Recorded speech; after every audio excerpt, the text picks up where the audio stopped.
Take us to business school. Is all trade imbalance bad? In other words, is it ever okay to import more than we export with certain countries? It's impossible to solve for all imbalances. If you take a country like Vietnam, it's just too small a population to ever be balanced. We use them so much for manufacturing. A lot of the Chinese deals that were structured 20 years ago are moving to Vietnam, Cambodia, India.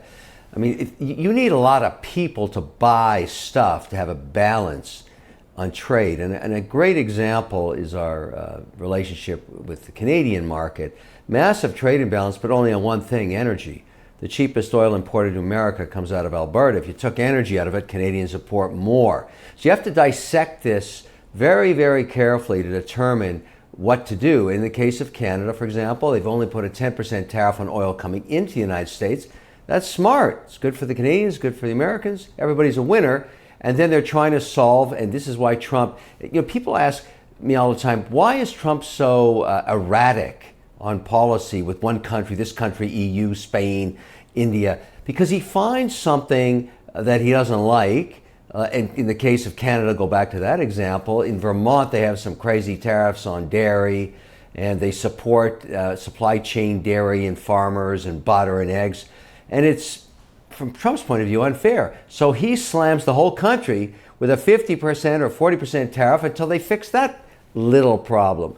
But this is the fine-tuning that the market's gotten used to. So you ask me why the market's at near highs. They figure Trump has a game plan. It's erratic, it's crazy, he's bombastic, but it's fine-tuning. Regarding the overall picture, if it's 10% reciprocal tariffs around the world, yeah, Bessett's right. We're probably going to bring in a couple of $1 trillion. You're a deal maker. President Trump's a deal maker. If the president or Scott Bessett were to call you and say, "Good evening, Mr. Wonderful, give us some ideas on how to close these deals that are out there pending," what would you tell them? Well, I know the 90 deals in 90 days, but none of those really matter. The only deal that matters is China. That's the deal, because these are the two largest economies. There's so many issues with China: technology, economic war, AI, Taiwan, TikTok, all of this stuff. You know, the market's already assumed that everything else is going to get resolved. You may not like it. You don't like the sausage being made on video and all that stuff. Nobody cares.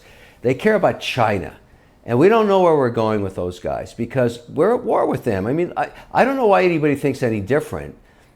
You know, the spyware they have in software here and all that stuff and what they're doing around the world, they're not good guys. I'm not talking about the Chinese people. The Chinese government steals our AI, steals our tech, steals our IP. They don't play by the rules. And I've said this countless times. The only deal I'm watching is the Chinese deal. Where are we going with that thing? We've got to bring Xi to the table and say, okay, we've had enough.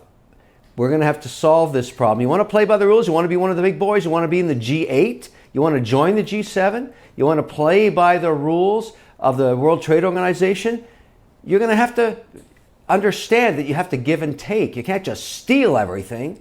And that's where we're at right now. So I'm waiting to see, and I'm glad to see that Trump's taken it head on. It's the first administration of 40 years that finally called them to the table, said, look, you're screwing us. We've had enough of it. And now this is what I care about. And by the way, I'm not the only investor saying this. The rest of this stuff is getting worked out and it's great, but the China thing, that's the deal.